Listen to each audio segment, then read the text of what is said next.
Hey guys, so for the This I Believe video, I decided I'd do it from the seat of my Harley cruising the countryside as a moto vlogger. So here we go.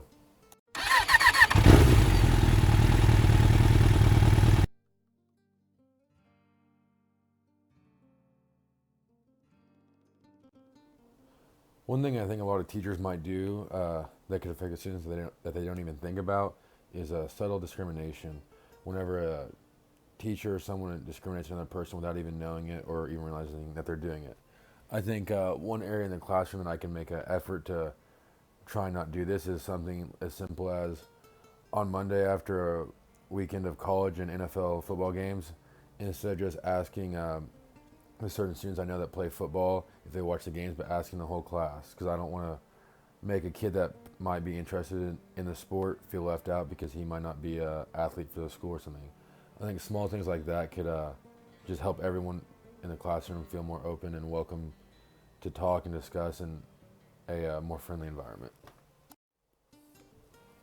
I think understanding a student's culture can make a huge difference on the student and the teacher in the classroom. And I think there's two really big ways that this can be accomplished. The first way I think is by setting up parent-teacher conferences. I think for the teacher to understand the student's culture, their background, their home life, how they grow up, how they're raised, uh, can be learned a lot from meeting the parents and talking to the parents.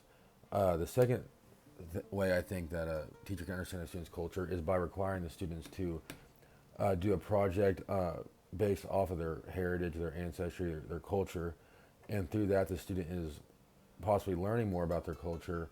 I'm learning about their culture, understanding more about that student, and the student is feeling valued, and their culture is feeling valued that they're getting to learn and work on it in the classroom. I also think it's important that every student does this, and where it's not that certain students are being picked out and made to feel different because of their background. I think providing a culture literature in the classroom can ensure a culture of pedagogy, in that there many of the kids in the classroom come from different backgrounds and different cultures, and that if we only represent one type of culture in the literature that we read in the class, the students might tend to think that that's the only form of good educational literature, whereas in reality there's literature from all different cultures that I think should be represented at some point in the classroom. For example, even a novel by Sherman Alexie with a Native American background could educate Native American students and non-Native American students on a culture they might not be quite as familiar with prior to the class.